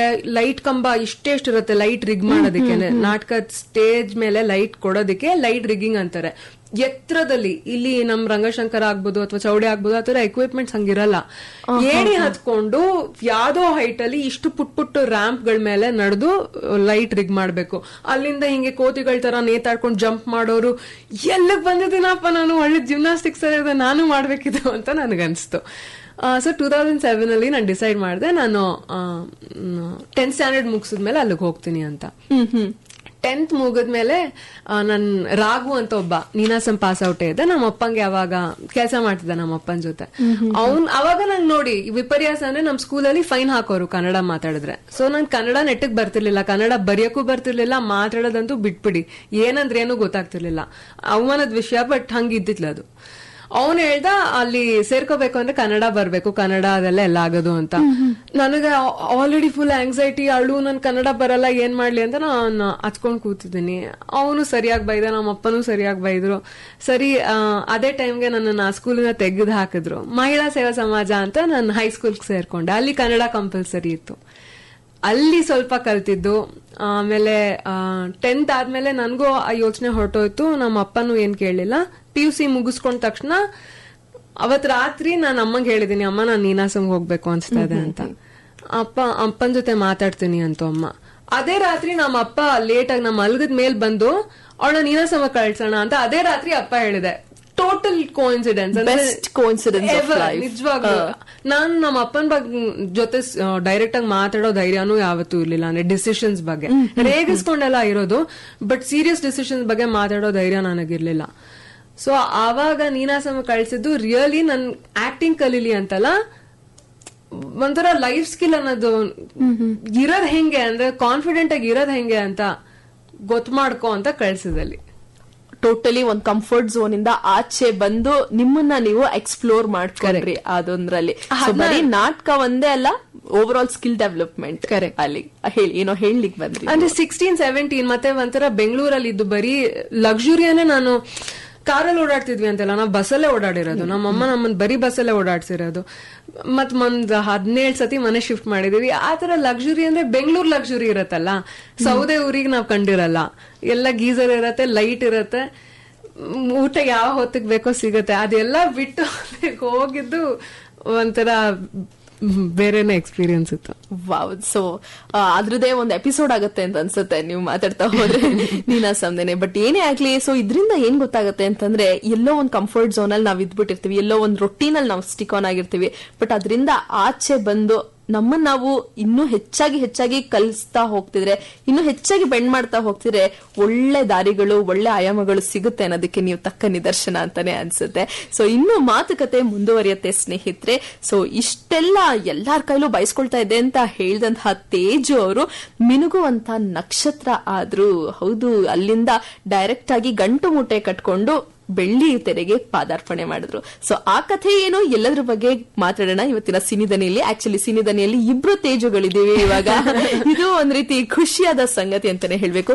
ಇಷ್ಟೇ ಅಲ್ಲದೆ ಅತ್ಯುತ್ತಮವಾಗಿ ಹಾಡು ಕೂಡ ಹಾಡ್ತಾರೆ. ಸೊ ಯಾವ ಹಾಡಿಗೆ ಹಾಡ್ತಾರೆ, ಏನ್ ಕಥೆ, ಎಲ್ಲದ್ರ ಬಗ್ಗೆ ಮುಂದೆ ತಿಳ್ಕೊಳ್ಳೋಣ. ಈಗ ಅವರೇ ಅಭಿನಯಿಸಿದಂತಹ ಅವರ ಮೊಟ್ಟ ಮೊದಲ ಚಿತ್ರ ಗಂಟು ಮೂಟೆ ಚಿತ್ರದ ಗೀತೆ ನಿಮ್ಮೆಲ್ಲರಿಗೋಸ್ಕರ ಮೂಡಿ ಬರ್ತಾ ಇದೆ ಸಿನಿ ದನಿ ಕಾರ್ಯಕ್ರಮದಲ್ಲಿ. ವೆಲ್ಕಮ್ ಬ್ಯಾಕ್ ಸ್ನೇಹಿತರೆ. ನಾವು ಸಾಕ್ತಾ ಇದೀವಿ ಸಿನಿದನಿ ಕಾರ್ಯಕ್ರಮದಲ್ಲಿ. ತೇಜು ಬೆಳವಾಡಿ ಅವರು ನಮ್ಮೊಟ್ಟಿಗಿದ್ದಾರೆ, ಹಾಗೆ ನಿಮ್ ಜೊತೆ ನಾನು ತೇಜ ಜೊತೆ ಆಗ್ತಾ ಇದ್ದೀನಿ ಸಿನಿದನಿಯಲ್ಲಿ. ಮೇಡಮ್, ವೆಲ್ಕಮ್ ಬ್ಯಾಕ್ ನಮ್ಮ ಕಾರ್ಯಕ್ರಮಕ್ಕೆ. ಸೊ ನಾವು ಈಗಷ್ಟೇ ಗಂಟು ಮೂಟೆ ಚಿತ್ರದ ಗೀತೆಯನ್ನ ಕೇಳಿದ್ವಿ. ರೂಪಾ ಅವರು 2019ರಲ್ಲಿ ಸಿನಿರಂಗಕ್ಕೆ ಗಂಟು ಮೂಟೆ ಕಟ್ಕೊಂಡ್ ಬಾ ಅಂತ ಹೇಳ್ಬಿಟ್ರು. ಸೊ ಆ ಒಂದು ದಿನ ಒಂದ್ 5 ವರ್ಷ ಫ್ಲಾಶ್ ಬ್ಯಾಕ್ ಹೋದ್ರೆ ಹೇಗನ್ಸುತ್ತೆ ಮೇಡಮ್? ಅಂದ್ರೆ ಅವಾಗ ನಾನು ನಾಟಕ ಅಂದ್ರೆ ಆಸ್ ಯೂಶುವಲ್ ನಮ್ಮ ಅಪ್ಪ ನನ್ಗೆ ನಾಟಕದಲ್ಲಿ ರೋಲ್ ಕೊಡಲ್ಲ. ಯಾರಾದ್ರೂ ಡ್ರಾಪ್ ಔಟ್ ಆಗಿದ್ರೆ ಲಾಸ್ಟ್ ಮಿನಿಟ್ ಇಲ್ಲ ಅಂದ್ರೆ ನನ್ಗೆ ಬ್ಯಾಕಪ್ ಆರ್ಟಿಸ್ಟ್ ನಾನು ಅದ್ರಲ್ಲಿ ಹೆಮ್ಮೆನೂ ತಗೋತೀನಿ. ನನ್ಗೆ ಯಾರು ರೋಲ್ ಕೊಡಿ ನಾ ಮಾಡ್ತೀನಿ ಅನ್ನೋ ಇದು ತಗೋತೀನಿ. ಸೊ ಅವಾಗ ನನ್ಗೆ 22 ವರ್ಷ. ಅವಾಗ ಸರೋಜಾ ಕುಣಿಗಲ್ ಅಂತ ಒಂದ್ 50 ವರ್ಷದ ಹೆಂಗಸಿನ ಪಾತ್ರ ಮಾಡಿದ್ದೆ. ಆ ನಾಟಕ ನೋಡೋದಕ್ಕೆ ರೂಪಾ ಬಂದಿದ್ರು. ನಂಗೆ ರೂಪಾ ಗೊತ್ತಿಲ್ಲ. ಆ ನಾಟಕ ನೋಡಕ್ ಬಂದಿದ್ದಾರೆ. ಅವರು ಅದನ್ನ ನೋಡಿ ನಾನ್ ಬರ್ದಿರೋ ಸಿನಿಮಾ ಅಂದ್ರೆ ಗಂಟು ಮೂಟೆನಲ್ಲಿ ಮಾಡಿ ಸ್ಕೂಲ್ ಪಾತ್ರ ಬರ್ದಿದಾರಲ್ಲ, ಆ ಹುಡ್ಗಿ ಇವಳು ಮಾಡಿದ್ರೆ ಚೆನ್ನಾಗಿರತ್ತೆ ಅಂತ ಅವಾಗ ಅನ್ಕೊಂಡಿದ್ದಾರೆ. ಸೊ ಐ ಡೋಂಟ್ ನೋ, ಅವ್ರಿಗೆ ನನ್ ವಯಸ್ಸು ಗೊತ್ತಿಲ್ಲ. ಅವಾಗ ನನ್ಗೆ ಎಷ್ಟು ಸ್ಕೂಲ್ ಹುಡ್ಗಿ ಮಾಡ್ಬೋದಾ ಏನೂ ಗೊತ್ತಿಲ್ಲ. ಸುಮ್ನೆ ಫೇಸ್ಬುಕ್ ಅಲ್ಲಿ ಕಾನ್ವರ್ಸೇಷನ್ ಸ್ಟಾರ್ಟ್ ಆಯ್ತು, ಮೀಟ್ ಮಾಡೋಣ ಅಂತ. ಕಾಫಿ ಡೇ, ರಂಗಶಂಕರ್ ಹತ್ರ ಒಂದು ಕಾಫಿ ಡೇ ಇದೆ, ಅಲ್ಲಿ ಮೀಟ್ ಮಾಡಿ ಐ ಡೋಂಟ್ ನೋ, ಮೀಟ್ ಮಾಡ್ತಿದ್ದಂಗೆನೆ ಅದೇನೋ ಒಂಥರ ಕೆಮಿಸ್ಟ್ರಿ ಸಕ್ಕತ್ತಾಗಿತ್ತು. ಕತೆನೂ ಫುಲ್ ಹೇಳಿದ್ರು, ನನ್ಗೂ ಸಖತ್ ಇಷ್ಟ ಆಯ್ತು. ಮತ್ತವ ನಾನು ತುಂಬಾ ಡುಮ್ಮಗಿದ್ದೆ. ನಾನೇ ಹೊರಡಕ್ಕಿಂತ ಮುಂಚೆ ನಂಗೆ ಏನೂ ಹೇಳಿಲ್ಲ, ನಂಗೆ ಸಿನಿಮಾ ಬಗ್ಗೆ ಏನೂ ಗೊತ್ತೂ ಇಲ್ಲ. ನಾನೇನೋ ಸಣ್ಣ ಆಗ್ಬೇಕಾ ಅಂದ್ರು ಅಂತ ಕೇಳ್ದೆ. ಅದಕ್ಕೆ ಅವರು ಆಗೋದಾದ್ರೆ ಚೆನ್ನಾಗಿರತ್ತೆ ಅಂದ್ರು. ಅಷ್ಟೇ. ಅಂದ್ರೆ ಅವ್ರ ನೋ ಡಿಮಾಂಡ್ಸ್, ನಥಿಂಗ್, ಅಷ್ಟೇ. ಸೊ ನೀವ್ ಹೆಂಗಿದ್ರೋ ಹಂಗೆ ಆಕ್ಸೆಪ್ಟ್ ಆಯ್ತು. ಆ ಮೂವಿಗೆ, ಮೀರಾ ಕ್ಯಾರೆಕ್ಟರ್ಗೆ ತುಂಬಾ ಸೂಕ್ತವಾಗಿ ಇತ್ತು. ಸೊ ಇನ್ನು ಸಣ್ಣ ಆಗೋದು ಅನ್ನೋದು ಒಂದ್ ಬಿಟ್ರೆ ಬೇರೆ ಇನ್ನೇನೆಲ್ಲ ತಯಾರಿ ಆಯ್ತು ಮೀರಾ ಸಿನಿಮಾಗೆ? ಯಾಕಂದ್ರೆ ತುಂಬಾ ಬೋಲ್ಡ್ ಕ್ಯಾರೆಕ್ಟರ್, ಸ್ಕೂಲ್ ಲೈಫ್ ನ ಹುಡುಗಿ ಅಷ್ಟು ಬೋಲ್ಡ್ ಕ್ಯಾರೆಕ್ಟರ್ ಅಂತ ಕ್ಯಾರೆಕ್ಟರ್ ವೈಸ್ ನಾವು ಮಾತಾಡಿದ್ರೆ ತುಂಬಾನೇ ಫಾರ್ವರ್ಡೆಡ್ ಕ್ಯಾರೆಕ್ಟರ್. ಸೊ ನೀವು ನಿಮ್ಮ ಪ್ರಿಪರೇಷನ್, ಮೆಂಟಲ್ ಪ್ರಿಪರೇಷನ್ ಹೇಗಿತ್ತು ಆ ಒಂದು ಕ್ಯಾರೆಕ್ಟರ್ಗೆ? ನಾನು ಅವಾಗ ಮೆಂಟಲಿ ಪ್ರಿಪೇರ್ ಆಗ್ಬೇಕಂತೆಲ್ಲ ಅನ್ಕೊಂಡೇ ಇರ್ಲಿಲ್ಲ. ಅಂದ್ರೆ ಅವಾಗ ಕಾಲೇಜಲ್ಲಿ ಇದ್ದೆ, ನಾನು ಇನ್ನು ಫೈನಲ್ ಇಯರ್ ಅಲ್ಲಿ ಇದ್ದೆ. ಮಾಡೋಣ ಬಿಡು ಅಂತ ಅನ್ಕೊಂಡೆ. ಅಪ್ಪ ಅಮ್ಮನ ಜೊತೆ ಮಾತಾಡಿಲ್ಲ ನಾನು ಇದ್ರ ಬಗ್ಗೆ. ಅಂದ್ರೆ ಅದೇ ಆಗ್ಲೇ ಹೇಳಿದ್ನಲ್ಲ, ಅಪ್ಪಂಗೆ ಹೇಳ್ದೆ, ಅಪ್ಪನ ಒಪ್ಪಿಗೆ ಇಲ್ದೆ ತಗೊಂಡಿದ್ ಫಸ್ಟ್ ಡಿಸಿಷನ್ ಅದು. ನಾನು ಮಾಡೋದೆಲ್ಲ ಆಗೋಗಿದೆ, ಶೂಟಿಂಗು ನಡೀತಾ ಇದೆ. 20 days ಆಫ್ ಶೂಟ್ ಮುಗ್ದಿದೆ. ಸ್ಕೂಲ್ ಸೀನ್ಸ್ ಏನೇನ್ ಆಗ್ಬೇಕೋ ಎಲ್ಲ ಸ್ಕೂಲ್ ಸೀನ್ಸ್ ಮುಗ್ದಿದೆ. ಆಮೇಲೆ ಸ್ವಲ್ಪ ಬೇರೆ ತರ ಸೀನ್ಸ್ ಕಡೆ ಇನ್ನೇನ್ ಸ್ಟಾರ್ಟ್ ಆಗ್ಬೇಕು. ನನ್ಗೆ ಯಾವಾಗ ಪ್ಯಾನಿಕ್ ಅಂದ್ರೆ ಇನ್ನೇನ್ ಅವತ್ತಿನ ದಿನ ಬ್ರೀಫ್ ಕೊಟ್ಟಿರ್ತಾರಲ್ವಾ, ಇದಾಗತ್ತೆ, ಈ ಸೀನ್ಸ್ ಆಗತ್ತೆ ಅಂತ. ನಮ್ಮ ಅಪ್ಪ ಅಮ್ಮ ನೋಡ್ತಾರೆ ಅಂತ ನಾನು ಅಳ ಸ್ಟಾರ್ಟ್ ಮಾಡ್ಬಿಟ್ಟೆ. ಸೊ ರೂಪಾ ಪಾಪ ಅದನ್ನ ತುಂಬಾ ಒಂಥರ ಮೆಚೂರ್ ಆಗಿ ಹ್ಯಾಂಡಲ್ ಮಾಡಿದ್ರು ನನ್ನನ್ನ. ಬಟ್ ಆತ ಸಿನಿಮಾನಲ್ಲಿ ಆತರ 2-3 ಕಡೆ ಇದೆ ಅಲ್ವಾ, ಈಚ್ ಟೈಮ್ ನನ್ಗೆ ಒಂಥರ ಬ್ರೇಕ್ ಡೌನ್ ತರನೇ ಇತ್ತು, ನರ್ವಸ್ ಬ್ರೇಕ್ ಡೌನ್ ತರ ಇತ್ತು. ಬಟ್ ತುಂಬಾ ಕಾಮಾಗಿ ಹ್ಯಾಂಡಲ್ ಮಾಡಿದ್ರು ನನ್ನನ್ನು. ಅಂತದ್ರ ಬಗ್ಗೆ ಯು ಕಾಂಟ್ ಪ್ರಿಪೇರ್, ಯಾಕೆಂದ್ರೆ ಅದ್ರ ರಿಪರ್ಕಷನ್ ಏನಿರುತ್ತೆ ಹೇಳೋದಕ್ಕಾಗಲ್ಲ. ಮತ್ತೆ ಫ್ಯಾಮಿಲಿಗೆ ಏನ್ ಅನ್ಸ್ಬೋದು ಅಥವಾ ಇನ್ ಜನರಲ್ ಜನ ಅದಕ್ಕೆ ಹೆಂಗ್ ರಿಯಾಕ್ಟ್ ಮಾಡ್ತಾರೆ ಏನೂ ಹೇಳೋದಕ್ಕಾಗಲ್ಲ. ನಾನು ತುಂಬಾ ಯೋಚನೆನೂ ಮಾಡ್ಲಿಲ್ಲ. ಲಕ್ಕಿಲಿ ನಾನ್ ಮದ್ವೆ ಆದ್ಮೇಲೆ ನನ್ ಗಂಡಂಗೂ ಅದ್ರ ಬಗ್ಗೆ ಯಾವ್ದೇ ತರ ಬೇಜಾರಿಲ್ಲ. ಕ್ಲೀನ್ ಚಿಟ್ ಅಲ್ಲಿಗೆ. ಅಂಡ್ ಮೋರ್ ಓವರ್ ಗಂಟು ಮುಟ್ಟೆ ಚಿತ್ರ ಎಲ್ಲರಿಗೂ ಕೂಡ ಒಂದ್ ರೀತಿ ಪ್ರಭಾವ ಬೀರೋದು ಮತ್ತೆ ಒಂದ್ ಕ್ವೆಶ್ಚನ್ ಮಾರ್ಕ್ ಮೂಡಿಸುವಂತಹ ಚಿತ್ರನೇ ಆಗಿತ್ತು. ಒಳ್ಳೆಯ ಸಬ್ಜೆಕ್ಟ್ ಅನ್ನು ಕೂಡ ಆಯ್ಕೆ ಮಾಡ್ಕೊಂಡ್ರಿ. ಎಷ್ಟು ಖುಷಿ ಅನ್ಸುತ್ತೆ ಅದ್ರ ಬಗ್ಗೆ ನೋಡಿ. ನೀವ್ ಹಿಂಗ್ ಹೇಳಿದ್ರಲ್ಲ, ಅದ್ರ ಬಗ್ಗೆ ನಂಗೆ ಜಾಸ್ತಿ ಖುಷಿ ಅನ್ಸುತ್ತೆ ಮೋರ್ ದೆನ್ ನಾನು ಸಿನಿಮಾ ಆಯ್ಕೆ ಮಾಡಿಕೊಂಡಿದ್ ಬಗ್ಗೆ ಖುಷಿ. ಯಾಕೆಂದ್ರೆ ಆ ಸಿನಿಮಾ ಟೇಕ್ ಅವೇ ಬರೀ ಕೆಲವು ಸೀನ್ ಅಲ್ಲ ಅಲ್ವಾ, ಕೊಡ್ತಿರೋ ಮೆಸೇಜ್ ಅದರಿಂದ ನೀವ್ ಇಂಪ್ಯಾಕ್ಟ್ ಆಗಿದ್ದೀರಾ ಅಂದ್ರೆ ನನ್ಗೆ ತುಂಬಾ ಖುಷಿ ಇದೆ. ಅದ್ರಿಂದ ಯಾವ್ದೋ ಸೆಲೆಕ್ಟ್ ಮಾಡ್ಕೊಂಡು ಅದನ್ನ ಟೀಕಿಸ್ತಾ ಇದ್ದೀರಾ ಅಂದ್ರೆ ನಮಸ್ಕಾರ. ಸೊ ಯಾರಾದ್ರೂ ಟೀಕೆ ಮಾಡ್ತಾರ ಅಂದ್ರೆ ಅದ್ರ ಬಗ್ಗೆ ಟ್ರಾಲ್ ಮಾಡ್ತಾರೆ ಅಂತಂದ್ರೆ ನಮಸ್ಕಾರ ಅಷ್ಟೇ, ಅಲ್ಲಿಗೆ ಮುಗಿಯತ್ತೆ. ಓಕೆ, ಸೊ ಗಂಟು ಮುಟ್ಟೆ ಚಿತ್ರ ಆಯ್ತು, ತುಂಬಾ ಸೊಗಸಾಗಿ ಮೂಡಿ ಬಂತು, ಎಲ್ಲರ ಪ್ರಶಂಸೆಗೆ ಕೂಡ ಪಾತ್ರರಾಯ್ತು. ಸೊ ಅದಾದ ನಂತರ ಒಂದ್ 5 ವರ್ಷ ಬ್ರೇಕ್ ತಗೊಂಡ್ಬಿಟ್ರಿ. ಕೊರೋನಾ ಬಂತು, ಅದೊಂದು ರೀಸನ್ ನಾನು ಒಪ್ಕೊಳ್ತೀನಿ.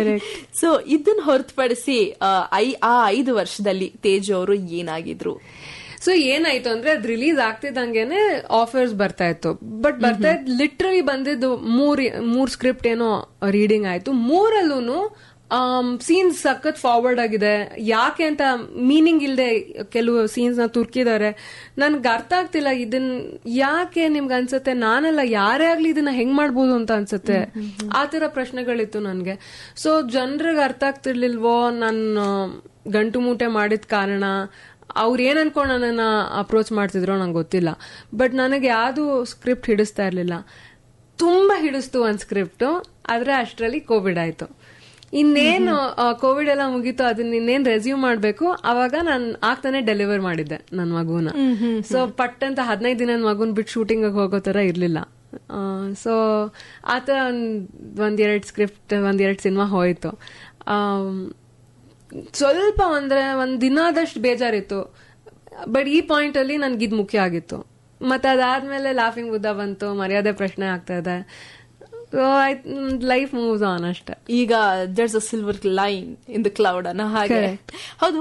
ಸೊ ಇವಾಗ ಒಂದೊಂದ್ ಚರ್ಚಾಸ್ಪದವಾಗೇನೆ ನಾವು ಮಾತಾಡೋದಾದ್ರೆ, ಗಂಟು ಮುಟ್ಟೆದಲ್ಲಿ ನಾವು ಮಾತಾಡ್ದಂಗೆ ಸ್ವಲ್ಪ ಫಾರ್ವರ್ಡ್ ಕ್ಯಾರೆಕ್ಟರ್, ನೀವು ಹೇಳಿದ್ರೆ ಅದೇ ತರನೇ ಸ್ಕ್ರಿಪ್ಟ್ ಬರ್ಲಿಕ್ಕೆ ಸ್ಟಾರ್ಟ್ ಆಯ್ತು ಅಂತ. ಸೊ ಅದೊಂದು ಜಾನರ್ ಫಿಕ್ಸ್ ಆಗ್ಬಿಟ್ಟಿರತ್ತಾ ಜನರು ಮೈಂಡ್ ಅಲ್ಲಿ, ಅಥವಾ ಯಾರು ಮೂವಿ ಮಾಡ್ತಾರೆ ಅವ್ರ ಮೈಂಡ್ ಅಲ್ಲಿ, ಓಕೆ ಈ ತರ ಮಾಡ್ತಾಳೆ ಅಂತಂದ್ಮೇಲೆ ಇನ್ ಮುಂದಕ್ಕೂ ಕೂಡ ಮಾಡಬಹುದು, ಇದೇ ಜಾನರ್ ಅಲ್ಲೇ ಮುಂದುವರಿಲಿ ಅನ್ನೋದೇನಾದ್ರೂ ಫಿಕ್ಸ್ ಆಗಿರತ್ತಾ? ಆಕ್ಚುಲಿ ಆಗಿರತ್ತೆ ಅನ್ಸುತ್ತೆ. ಬಟ್ ಮೋರ್ ದೆನ್ ದಟ್ ನನಗಾಗಿದ್ದ ಸಮಸ್ಯೆ ಏನಂದ್ರೆ, ಗಂಟು ಮೂಟೆ ರಿಲೀಸ್ ಆಗಿದ್ 1 ತಿಂಗಳ ಹಿಂದೆ ನನ್ ಮದ್ವೆ ಆಗಿತ್ತು. ಸೊ ಮದ್ವೆ ಆಗಿದ್ದಾರೆ, ಫೋನ್ ಮಾಡ್ತಿದ್ದವ್ರೆಲ್ಲ, ಅಲ್ಲ ನಿಮ್ ಮದ್ವೆ ಆಗಿದೆ, ನೀವ್ ಇವಾಗ ಸಿನಿಮಾ ಮಾಡಲ್ಲ ಗೊತ್ತು, ನಿಮಗ್ ಯಾರು ಹೇಳಿದ್ರು ಹಂಗೆ. ಸೊ ಅದು ಒಂದ್ ಪಾಯಿಂಟ್. ಮೋರ್ ದೆನ್ ನನ್ನನ್ನ ಟೈಪ್ ಕಾಸ್ಟ್ ಮಾಡೋ ಪ್ರಾಬ್ಲಮ್ ಗಿಂತ ಜಾಸ್ತಿ ಮದ್ವೆ ಆಗಿದೆ ಸೊ ಇನ್ ಆಕ್ಟಿಂಗ್ ಮಾಡಲ್ಲ ಅನ್ನೋ ಟೈಪ್ ಕಾಸ್ಟ್ ನನಗೆ ಆಗ್ತಾ ಇತ್ತು. ಸೊ ಅದೆಲ್ಲ. But C in a way I bean luck. ಈಗ ನೀನಾಸಮಿಂದಾನೇ ತಗೊಳ್ಳಿ, ನಾನ್ ಮಾಡಿದ ಮೊದಲನೇ ಪಾತ್ರ ಗಂಡಿನ ಪಾತ್ರ, ದುರ್ಯೋಧನ ಮಾಡ್ದೆ, ಜಟಾಯು ಮಾಡ್ದೆ, ಈ ಕಡೆ ಶೇಕ್ಸ್ಪಿಯರ್ ರೋಸಲಿನ್ ಅಂದ್ರೆ ಮಾಡ್ದೆ, ಸೀತೆ ಮಾಡ್ದೆ, ಮತ್ತೆ ಇಲ್ಲಿ ಬಂದ್ ಗಂಟು ಮೂಟೆ ಮಾಡ್ದೆ. ಅದಾದ್ಮೇಲೆ ಮದ್ವೆ ಆಗಿರೋ ಲಾಫಿಂಗ್ ಬುದ್ಧನಲ್ಲಿ ಒಬ್ರು ಹೆಂಡ್ತಿ ನಾನು, ಮರ್ಯಾದೆ ಪ್ರಶ್ನೆನಲ್ಲಿ ಒಬ್ರು ತಂಗಿ ನಾನು. So in a way I been lucky not to have been type casted. ಅಂದ್ರೆ ನನ್ಗಿರೋ ದೊಡ್ಡ ಹೆಮ್ಮೆ ನನ್ನ ಬಗ್ಗೆ, ನೀವ್ ನನ್ಗೆ ಯಾವ್ದೇ ಪಾತ್ರ ಕೊಡಿ, 50 ವರ್ಷದ ಹೆಂಗ್ಸಾದ್ರೂ ಕೊಡಿ, 18 ವರ್ಷದ ಸ್ಕೂಲ್ ಹುಡುಗಿ ಆದ್ರೂ ಕೊಡಿ, ನಾನ್ ಮಾಡ್ಬಲ್ಲೆ ಅನ್ನೋ ಒಂದು ನಂಬಿಕೆ ನನ್ನ ಬಗ್ಗೆ ನನ್ನಲ್ಲಿದೆ. ಸೂಪರ್. ಆಕ್ಚುಲಿ ಬಹಳ ಸೊಗಸಾಗಿನೇ ಉತ್ತರ ಕೊಟ್ರಿ. ಸೊ ಒಂದ್ ಜಾನರ್ ಅಲ್ಲಿ ಮಾಡ್ತಾರೆ ಅಂದ್ ಮಾತ್ರಕ್ಕೆ ಅವ್ರಿಗೆ ಅದೇ ತರನೇ ಲೇಬಲ್ ಹಾಕೋದು ತಪ್ಪು. ಮತ್ತೆ ಮದ್ವೆ ಆಗೋಗ್ಬಿಟ್ರೆ ನೀನ್ ಆಕ್ಟ್ ಮಾಡ್ತೀರಾ ಅಂತ ಹೇಳೋದು ಕೂಡ ತಪ್ಪು. ಎಲ್ರು ಕೂಡ ಆ ಪ್ಯಾಷನ್ ಇದ್ದೇ ಇರುತ್ತೆ, ಮುಂದುವರಿಬೇಕು. ಒಳ್ಳೆ ಆಪರ್ಚುನಿಟಿ ಸಿಕ್ಕಿದ್ರೆ ತೇಜು ವಿಲ್ ಮೂವ್ ಫಾರ್ವರ್ಡ್. ಅಂದ್ರೆ ನಮ್ಮಮ್ಮ ಹೇಳೋದು, ಸಿನಿಮಾ ಮಾಡು ಪ್ಲೀಸ್, ಸಿನಿಮಾ ಮಾಡು, ಆದ್ರೆ ಯಾವ್ದೇ ಸೀನ್ಸ್ ಬೇಡಮ್ಮ ನನಗೆ, ನನ್ನ ಕುಟುಂಬ ಸಮೇತ ಮುಜುಗರ ಇಲ್ಲದೆ ಬಂದು ನೋಡ್ಬೇಕು ಅನ್ನೋ ನಮ್ಮಮ್ಮನ ಆಸೆ. ಎಸ್ ಮೇಡಮ್, ನೀವು ಕೂಡ ಅದೇ ರೀತಿಯ ಒಳ್ಳೊಳ್ಳೆ ಮೂವಿಗಳು ಕೂಡ ಮಾಡಿ, at the end of the day ನಿಮ್ ಮನ್ಸಿಗೆ ಅನ್ಸಿರುವಂತಹ ಒಳ್ಳೆ ಚಿತ್ರಗಳನ್ನು ಕೂಡ ಮಾಡಿ. ಸೊ ಹಾಗೆ ಮುಂದೆ ಸಾಕ್ತಾ ಬರೀ ಸಿಲ್ವರ್ ಸ್ಕ್ರೀನ್ ಅಷ್ಟೇ ಅಲ್ಲ, ಕಿರು ಚಿತ್ರದಲ್ಲೂ ಕೂಡ ನಿಮ್ಮ ಒಂದು ಛಾಪನ್ನ ಮೂಡಿಸಿರ್ತೀರಿ. ಸೊ ಅಸ್ಮಿನ್ ಈ ಒಂದು ಅಸ್ಮಿನ್ ಚಿತ್ರ, ಇದು ಚಿತ್ರದ ಬಗ್ಗೆ ಏನ್ ಹೇಳೋದಕ್ಕೆ ಇಷ್ಟಪಡ್ತೀರಾ? ಒಂದು ಗರಿ ಏನಪ್ಪಾ ಅಂತಂದ್ರೆ ನಿಮ್ಗೆ ಬೆಸ್ಟ್ ಆಕ್ಟ್ರೆಸ್ ಅನ್ನೋಂತಹ ಒಂದು ಗರಿಯನ್ನು ಕೂಡ ತಂದ್ಕೊಟ್ಟಂತಹ ಚಿತ್ರ. ಸೊ ಇದ್ರ ಬಗ್ಗೆ ಹೇಳಿ ಮೇಡಮ್. ಇದು ಅಸ್ಮಿನ್ ಅನ್ನೋದು ಒಂಥರ ರೂಪಾ ಅವರು ಬರೆಯೋ ಎಲ್ಲಾ ಸ್ಟೋರಿ ಇರತ್ತಲ್ಲ, ಐ ಡೋಂಟ್ ನೋ, ಅವ್ರು ಒಂಥರ ನಿಜವಾಗ್ಲೂ ಮಜಿಷಿಯನ್. ಅವ್ರಿಗೆ ಬರೋ ಕತೆಗಳಲ್ಲಿ ಅವರ ಸೆನ್ಸಿಟಿವಿಟೀಸ್ ಆಗ್ಬೋದು, ಅದನ್ನ ಅವ್ರು ಎಕ್ಸಿಕ್ಯೂಟ್ ಮಾಡೋ ಕೆಪಾಸಿಟಿ ಆಗ್ಬೋದು, ಅವ್ರು ಒಂಥರ ಬೇರೆ ಲೆವೆಲ್ ಅವ್ರದ್ದು. ಇದರಲ್ಲಿ ಈ ಸಿನಿಮಾನಲ್ಲಿ ನಾನು ಸ್ವಲ್ಪ ಡಿಪ್ರೆಷನ್ ಅಲ್ಲಿ ಇರೋ early 20s. So initially shooting ಇಂತ ಮುಂಚೆ ಅವ್ರು ಹೇಳಿದ್ರು, ಇದ್ರಲ್ಲಿ ಸ್ವಲ್ಪ ಒಂಥರ ಮ್ಯಾಡ್ನೆಸ್ ಬೇಕು ನನ್ಗೆ, ನೀನು ಕೂದಲು ಕಟ್ ಮಾಡ್ಕೊಂಡ್ಬಿಡು, ಪಿಂಕ್ ಕಲರ್ ಮಾಡ್ಕೊ. ನಾನು ಸಾರಿ ರೂಪಾ, ನಂಗೆ ಗೊತ್ತು ನಿನ್ಗೇನೋ ಇಮ್ಯಾಜಿನೇಷನ್ ಇದೆ ಅಂತ, but I know you know me more than this. ನಾನು ಉದ್ದ ಕೂದಲು ಇಟ್ಕೊಂಡೆ, ನಿನ್ಗೆ ಅದೇನ್ ಬೇಕೋ, ನಿಮ್ಗೆ ಏನ್ ಬೇಕೋ ನಾನು ಕೊಡ್ತೀನಿ. ನನ್ಗೆ ಒಂದ್ ಚಾನ್ಸ್ ಕೊಟ್ಬಿಡಿ to come the way I am. ಒಂದು ರೀಡಿಂಗ್ ಮಾಡ್ತಿದ್ರು, ಅವಾಗ ಕೋವಿಡ್ ಆನ್ ಅಂಡ್ ಆಫ್ ಇತ್ತು. ಸೊ ಒಂದು ರೀಡಿಂಗ್ ಆಯ್ತು ನನಗೂ, ನನ್ನ ಕೋ ಆಕ್ಟರ್ಗೂ ರೂಪಂಗೂ, ಅಂಡ್ ಇಟ್ ಜಸ್ಟ್ ಕ್ಲಿಕ್ಡ್ ಅಷ್ಟೇ. ಅಂದ್ರೆ ತುಂಬಾ ರಿಹರ್ಸಲ್ಸ್ ನಾವು ಆನ್ಲೈನ್ ಮಾಡಿದ್ವಿ. ನೀವು ಸಿನಿಮಾ ನೋಡ್ಬೇಕು ಅಂದ್ರೆ ನಂಗೆ ತುಂಬಾ ಎಕ್ಸೈಟ್ಮೆಂಟ್ ಇದೆ. ಗಂಟು ಮೂಟೆ ಬಗ್ಗೆ ಎಷ್ಟು ಎಕ್ಸೈಟ್ಮೆಂಟ್ ಇತ್ತು ಅದ್ರ 10 times ಇದೆ ಅಸ್ಮಿನ್ ಬಗ್ಗೆ, ಬಿಕಾಸ್ ತುಂಬಾ ಸೆನ್ಸಿಟಿವ್ ಟಾಪಿಕ್ಸ್ ನ ಅವರು ಮುಟ್ಟಿದ್ದಾರೆ. So you have given your best ಅದರಲ್ಲೂ ಮಾತ್ರ. ಸೊ ಅದಕ್ಕೋಸ್ಕರ ಬೆಸ್ಟ್ ಆಕ್ಟ್ರೆಸ್ ಅನ್ನೋಂತಹ ಗರಿ ಪಡ್ಕೊಂಡಿದ್ದೀರಿ, ನಮ್ಮೆಲ್ಲರ ಹೆಮ್ಮೆ ಅದು ಮೇಡಮ್. Thank you. ಒಂದು ಹಾಡಿನ ನಂತರ ಮತ್ತೆ ವಾಪಸ್ ಆಗೋಣ. ಇದಾದ ನಂತರ ನಿಮ್ ಹಾಡು ಕೇಳಿಸ್ಲೇಬೇಕು. ನಾನು 2-3 ಸತಿ ಹೇಳ್ಬಿಟ್ಟಿದೀನಿ, ಖಂಡಿತವಾಗ್ಲೂ ಇವರ ಹಾಡು ಕೂಡ ಕೇಳುತ್ತೆ. ಹಾಗೆ ಇಷ್ಟೊಂದು ನಗ್ತಿದ್ದಾರೆ ಅಂತ ಅಂದ್ಮೇಲೆ ಲಾಫಿಂಗ್ ಬುದ್ಧ ಬಗ್ಗೆ ಮಾತಾಡದೆ ಇರೋದಕ್ಕಾಗತ್ತಾ? ಸೊ ಅದ್ರ ಬಗ್ಗೆನೂ ಕೂಡ ಮಾತಾಡೋಣ. ಒಂದು ಹಾಡಿನ ನಂತರ ವಾಪಸ್ ಆಗೋಣ. ಸೇನೆ ಇದ್ದಾನಿನಲ್ಲಿ ಸಾಕ್ತಾ ಇದೀವಿ. ಹಾಗೆ ನೀವು ಕೂಡ ನಿಮ್ ಪ್ರಶ್ನೆಗಳನ್ನ ಕೇಳೋದಾದ್ರೆ ತೇಜ್ ಅವ್ರಿಗೆ ನೀವು ಕಳಿಸಬಹುದು ವಾಟ್ಸ್ಆಪ್ ಮುಖಾಂತರ. ನಮ್ಮ ವಾಟ್ಸ್ಆಪ್ ಸಂಖ್ಯೆ 9480901013 9480901013.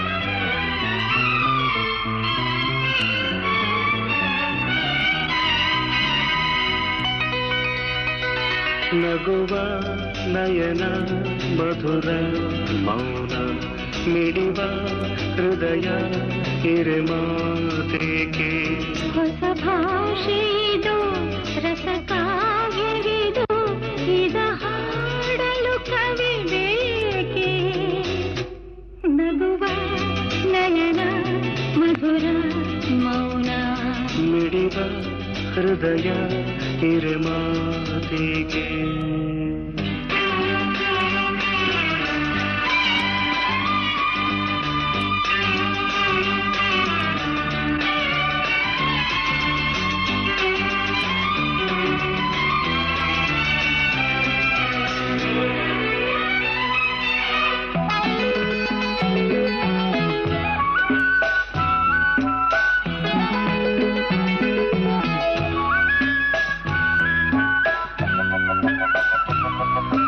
ನಿಂಗಾಗಿ ಹೇಳುವೆ ಕಥೆ ನೂರನು ನಾನಿಂದು ನಗಿಸುವೆ ಈ ನಿನ್ನನು ಇರುಳಲ್ಲೂ ಕಾಣುವೆ ಕಿರುನಗೆಯನು ಕಣ್ಣಲ್ಲಿ ಹುಚ್ಚತ್ತ ಹೊಂಗನಸನು ಜೊತೆಯಾಗಿ ನಡೆವೆ ನಾ ಮಳೆಯರು ಬಿಡದಂತೆ ಹಿಡಿವೆ ಈ ಕೈಯನು ಜೊತೆಗೆ ಹಾರಿ ಬರುವೆ ಬಾನ ಎಲ್ಲೇ ದಾಟಿ ನಲಿವೆ ನಗುವ ನಯನ ಮಧುರ ಮೌನ ಮಿಡಿವ ಹೃದಯ ಹಿರಿಮಾತೇಕೆ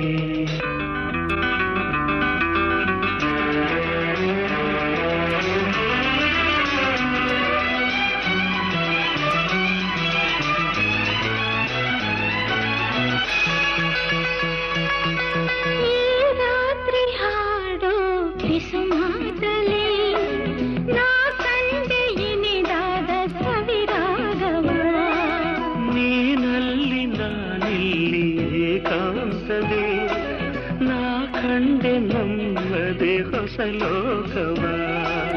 ಈ ಸ್ನೇಹ ತಂದಿದೆ ಎದೆಯಲ್ಲಿ ಎಂದೆಂದು ಅಳಿಸದ ರಂಗೋಲಿ. ಆಸೆ ಹೂವ ಹಾಸಿ ಕಾದೆ ನಡೆನೆ ಕನಸ ಹೊಸಕಿ ಬಿಡದೆ. ನಗುವ ನಯನ ಮಧುರ ಮೌನ ಮಿಡಿವ ಹೃದಯ ತಿರೆಮಾತೆಗೆ. ಹೊಸ ಭಾಷೆಯಿದು ರಸ ಕಾವ್ಯವಿದು ಇದ ಹಾಡಲು ಕವಿಬೇಕೆ. ಲಲಲ ಲಲಲ ಲಲಲ ಲಲಲ ಲಲಲ ಲಲಲ. ಫಸ್ಟ್ ಸ್ಟಾರ್ಟಿಂಗ್ ಇಂದ ಹೇಳಿದ್ರಲ್ಲ, ಹೇಳಿ ಮೇಡಮ್ ಇನ್ನೊಂದ್ಸತಿ ಪ್ಲೀಸ್. ಲಲಲಾ ಲಲಲಾ ಲಲಲಾ ಲಾಲಾ ಲಲಲಾ ಲಲಲಾ ಲಲಲಾ. ಆಹಾ, ಎಂಥ ಸೊಗಸಾದಂತಹ ಎಂಡಿಂಗ್ ಆಗಿರೋದು, ಸೊಗಸಾದಂತಹ ಶುರು ಅಂತಾನೆ ಹೇಳ್ಬೇಕು ಇವಾಗ. ಸೊ ನಿಮ್ಮ ಇನ್ಸ್ಟಾಗ್ರಾಮ್ ನ ಒಂದ್ ಸ್ವಲ್ಪ ನಾವು ಸ್ಕ್ರಾಲ್ ಮಾಡ್ತಾ ಮಾಡ್ತಾ ಮಾಡ್ತಾ ಇರುವಾಗ ಒಂದು ಗಣೇಶನ್ ಬಗ್ಗೆ ಬಹಳ ಸೊಗಸಾಗಿ ಹಾಡಿದಿರಿ. ಸೊ ಅದು ಮತ್ತೆ ರೀಕ್ರಿಯೇಟ್ ಮಾಡಕ್ಕೆ ಸಾಧ್ಯನಾ ಪ್ಲೀಸ್? ಯಾಕಂದ್ರೆ ಬಹಳ ಸೊಗಸಾಗಿ ಹಾಡ್ತೀರಿ ನೀವು. ಸೊ ಮತ್ತೊಮ್ಮೆ ಆಗೀತೆ. ಗಣಪತಿ ಗಣರಾಯ ಡೆಡ್ಡೆ ಡೆಡ್ಡೆ ಡೆಡ್ಡೆ ಡೆಡ್ಡೆ ಗದ್ಲದಿಂದ ಹೊರಟನು ಭುಜಂಗ. ಕಿಟ್ ಕಿಟ್ ವಾಯಿನ ಕಿಟ್ ಕಿಟ್ ಕಿಟ್ ಕಿಟ್ ಕಿಟ್ ಕಿಟ್ ಕಿಟ್ ಕಿಟ್ ಗಣಿತ ಕುಣಿತ ಬಂದ ಗಣಪಣ್ಣ. ಪಾರ್ವತಿ ಪುತ್ರ ಶ್ರೀ ಗಣನಾಥ ವಿದ್ಯೆಯಲ್ಲಿ ಬುದ್ಧಿವಂತ ಪಂಡಿತ. ಆನೆ ಮುಖದ 6 ಶಾಸ್ತ್ರ 18 ಪುರಾಣ ಇಲಿ ಖಚಿತ. ವಿದ್ಯೆದಲ್ಲಿ ಬುದ್ಧಿವಂತ ಇಲಿ ಮೇಲ್ ಕೂತ್ಕೊಂಡು ಪೆರೆರೆ ರಾಮ ಬಂದ. ಮಠ ಮಠ ಮಠ ಮಠ ಮಧ್ಯಾಹ್ನದಾಗ ಪೂಜೆಗೆ ಸರಿಗೆ ಬಂದ ಗಣಪಣ್ಣ. ಸೂಪರ್ ಸೂಪರ್, ನಿಜವಾಗ್ಲೂ ನಿಮ್ ಹಾಡ್ ಕೇಳಿ ಗಣೇಶ ಮತ್ತೆ ವಾಪಸ್ ಬರ್ಲೇಬೇಕು. ಯಾಕಂದ್ರೆ ನಿಮ್ಮ ಇನ್ಸ್ಟಾ ನೀವ್ ಬರ್ತೀರಿ ಅಂತ ಗೊತ್ತಾದ್ಮೇಲೆ ಆಬ್ವಿಯಸ್ಲಿ ನಮ್ದು ಫುಲ್ ರಿಸರ್ಚ್ ನಡೀತಾ ಇರುತ್ತಲ್ಲ.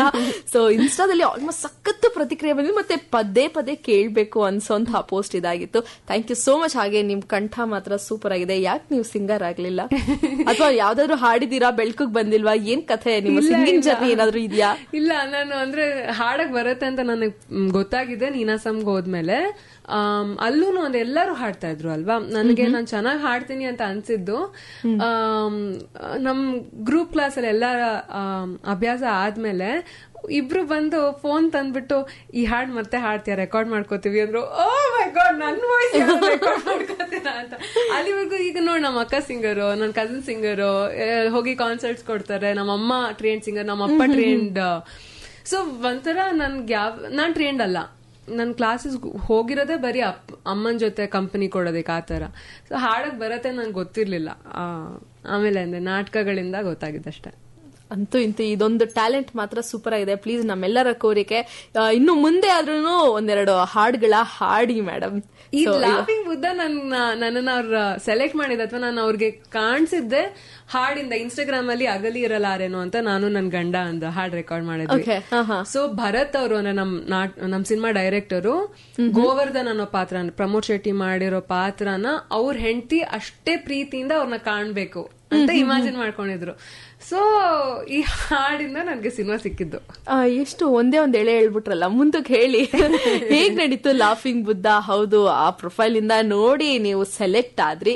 ಸೊ ನಿಮ್ಗೆ ಹೇಗನ್ನಿಸ್ತು? ಯಾಕಂದ್ರೆ ನಮ್ಮ ಭಾರತ ಸಿನಿರಂಗ ಕಂಡಂತಹ ಧ್ರುವ ನಕ್ಷತ್ರ ಅಂತಾನೆ ಹೇಳ್ಬೇಕು ರಿಷಬ್ ಶೆಟ್ಟಿ ಅವರು. ಅವರ ಬ್ಯಾನರ್ ನಲ್ಲಿ ತೆರೆ ಕಂಡಂತಹ ಚಿತ್ರ ಇದು ಲಾಫಿಂಗ್ ಬುದ್ಧ. ಸೊ ಅಲ್ಲಿಂದ ಫೋನ್ ಬಂತ ಅಥವಾ ಹೇಗೆ ಕನೆಕ್ಟ್ ಆಯ್ತು? ಅವ್ರು ನನ್ನನ್ನ ಫಸ್ಟ್ ಕತೆ ನರೇಟ್ ಮಾಡ್ಬಿಟ್ರು ಆಯ್ತಾ, ಭರತ್ ಅವರು. ಯಾವ ಪ್ರೊಡಕ್ಷನ್ ಹೌಸ್ ಏನೂ ಹೇಳಿಲ್ಲ. ಎಲ್ಲ ಹೇಳಿದ್ಮೇಲೆ ಆಫೀಸಿಗೆ ಬರ್ತೀರಾ ಅಂದ್ರು. ಎಲ್ಲಿ? ನಿಮ್ಗೆ ರಿಷಬ್ ಶೆಟ್ಟಿ ಅವ್ರ ಆಫೀಸ್.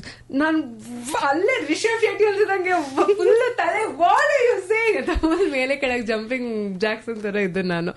ಆಮೇಲೆ ಅವ್ರ ಆಫೀಸ್ಗೆ ಹೋಗಿ, ಅವಾಗಿನ್ನೂ ಕಾಂತಾರನೂ ರಿಲೀಸ್ ಆಗಿರ್ಲಿಲ್ಲ, ಗರುಡ ಗಮನ ಅಷ್ಟೇ.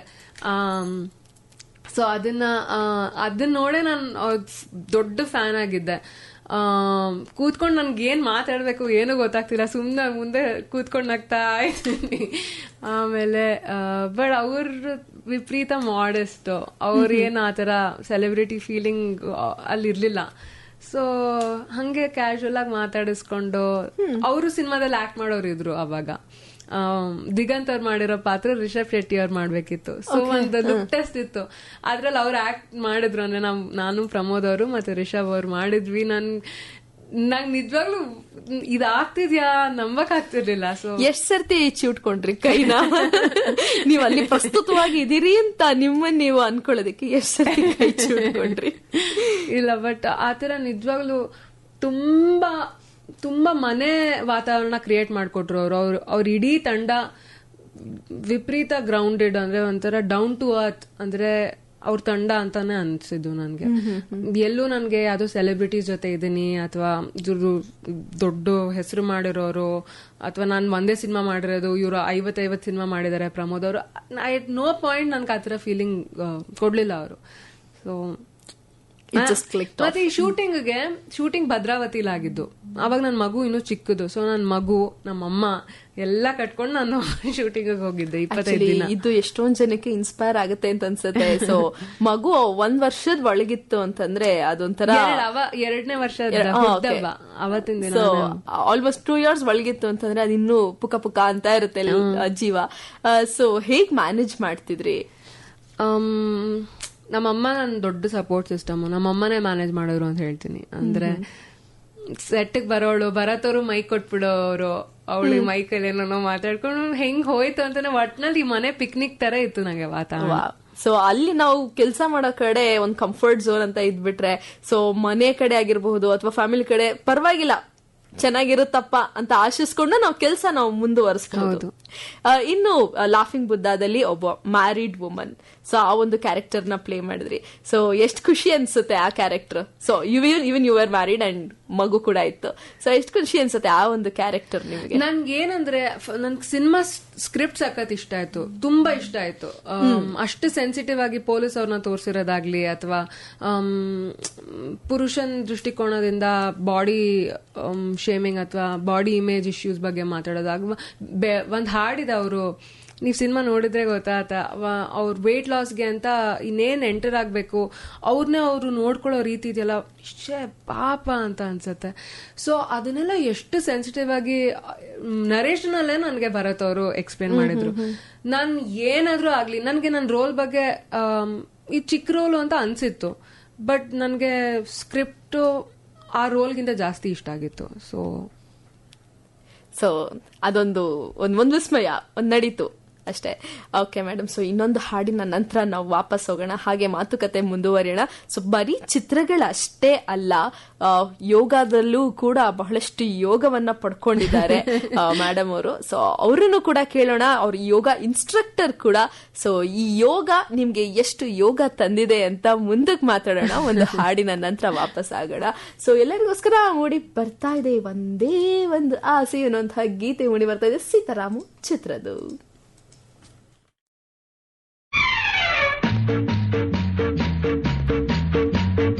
ಒಂದೇ ಒಂದು ಆಸೆಯು ತೋಳಲಿ ಬಳಸಲು, ಒಂದೇ ಒಂದು ಬಯಕೆಯು ನಿನ್ನ ಮುದ್ದಾಡಲು, ನಿನ್ನ ಮುದ್ದಾಡಲು.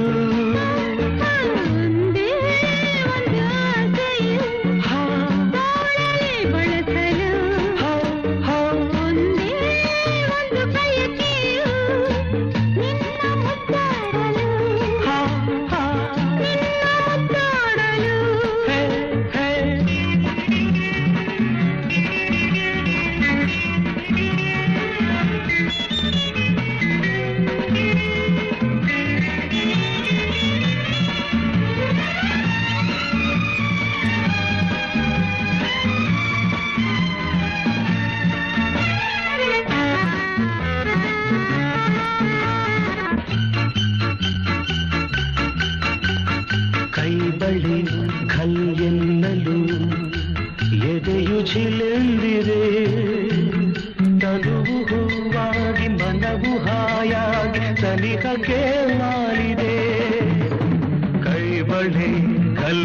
ಎನ್ನಲು ಎದೆಯು ಚಿಲ್ಲೆಂದಿದೆ ತನುವು ಹೂವಾಗಿ ಮನವು ಹಾಯಾಗಿ ಸನಿಹಗೆ ವಾಲಿದೆ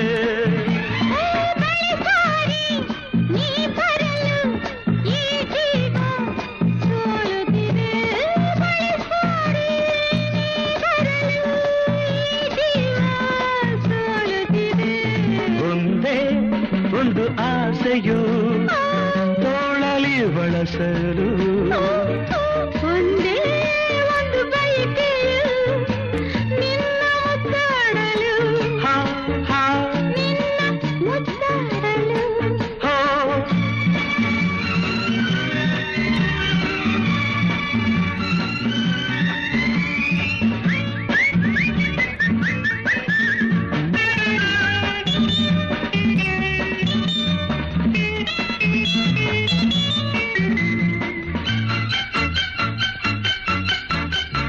ಪ್ರೀತಿಯ ಸವಿ ಮಾತಿಗೆ ಗೆಳೆಯನೇ ಸೋತೆನು ಎಂದು ನಿನ್ನಲ್ಲೇ ಬೆರೆತು ಒಂದಾಗಿ ಇರಲು ನಾ ಬಂದೆನು ಪ್ರೀತಿಯ ಸವಿ ಮಾತಿಗೆ ಗೆಳೆಯನೇ ಸೋತೆನು ಎಂದು ನಿನ್ನಲ್ಲೇ ಬೆರೆತು ಒಂದಾಗಿ ಇರಲು ನಾ ಬಂದೆನು ಇಲ್ಲೆಂದು ನಾನಿನಗೆ ಎಂದೆಂದು ನೀ ನನಗೆ ಇಲ್ಲೆಂದು ನಾನಿನಗೆ ಎಂದೆಂದು ನೀ ನನಗೆ ಒಂದೇ ಒಂದು ಆಸೆಯು ಹಾ ತೋಳಲಿ ಬಳಸಲು ಹಾ ಹಾ ಒಂದೇ ಒಂದು ಬಯಕೆಯು ನಿನ್ನ ಮುದ್ದಾಡಲು ನಿನ್ನ ಮುದ್ದಾಡಲು ಹಾ ಹಾ ನಿನ್ನ ಮುದ್ದಾಡಲು ಏನಂಕಲ್ ಫುಲ್ ಖುಷಿಯಾಗಿದ್ದೀರಾ? ಹೌದಪ್ಪ, ಕರೂರ್ ವೈಶ್ಯ ಬ್ಯಾಂಕ್ 760 ದಿನಗಳ ಸ್ಪೆಷಲ್ ಫಿಕ್ಸ್ ಡೆಪಾಸಿಟ್ ಸ್ಕೀಮ್ ಮೇಲೆ ಅಟ್ರಾಕ್ಟಿವ್ ಇಂಟ್ರೆಸ್ಟ್ ರೇಟ್ ಕೊಡ್ತಿದ್ದಾರೆ. ಸೀನಿಯರ್ ಸಿಟಿಸನ್ಸ್ಗೆ 8.10% ಹಾಗೆ ಎನ್ಆರ್ಐ ಮತ್ತು ಇತರೆ ಸಿಟಿಸನ್ಸ್ ಗಳಿಗೆ 7.60% ಕೊಡ್ತಿದ್ದಾರೆ. ಇದು ಕೇಳಿದ್ಮೇಲೆ ಖುಷಿ ಆಗದೆ ಇರುತ್ತಾ? ಈ ಲಿಮಿಟೆಡ್ ಪೀರಿಯಡ್ ಆಫರ್ ಅನ್ನು ಸದುಪಯೋಗ ಪಡಿಸಿಕೊಳ್ಳಿ. Karur Vysya bank, smart way to bank.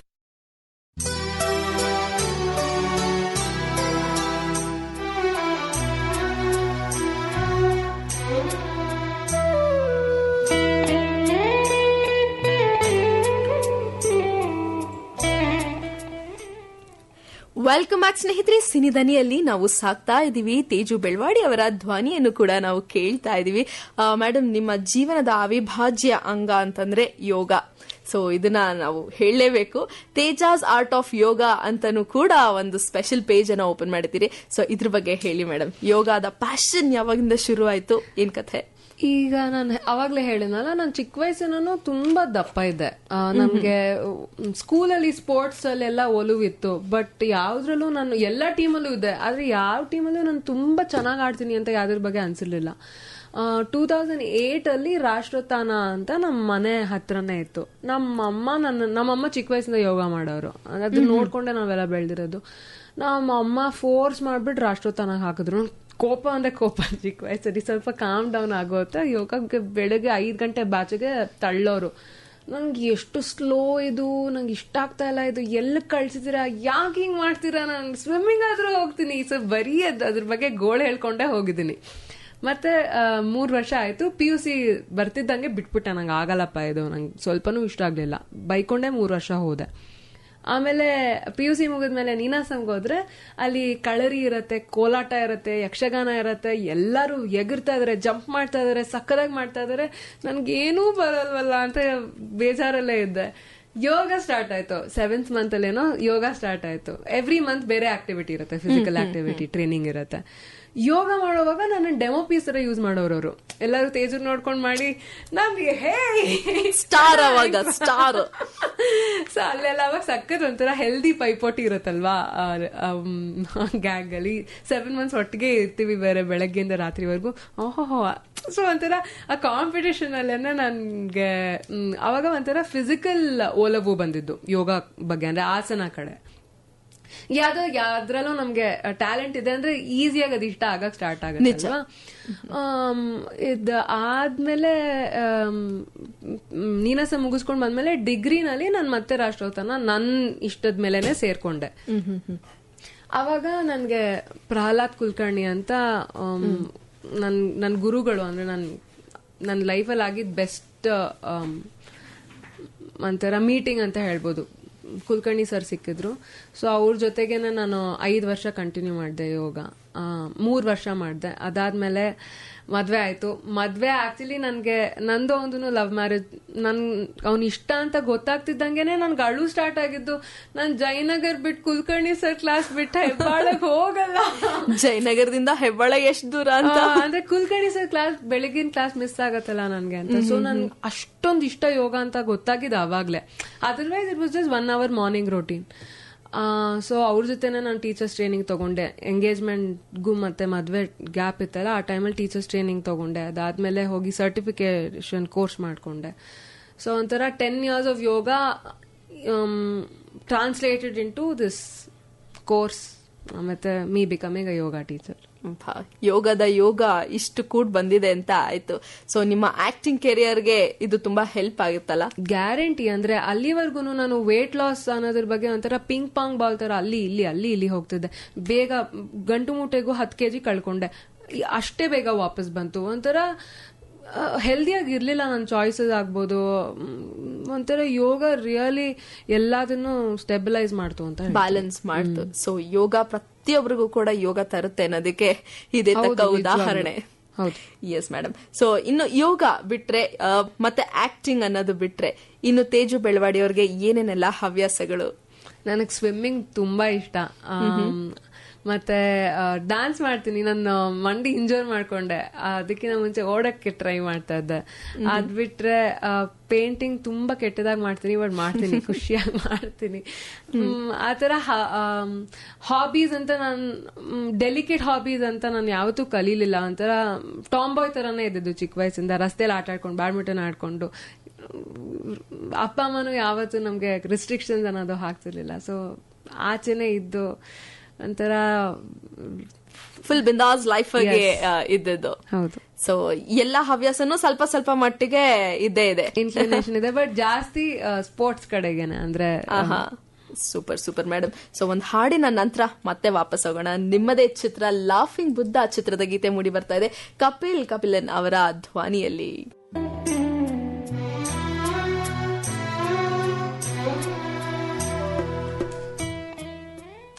ಎಂಥ ಚಂದಾನೇ ಇವಳು.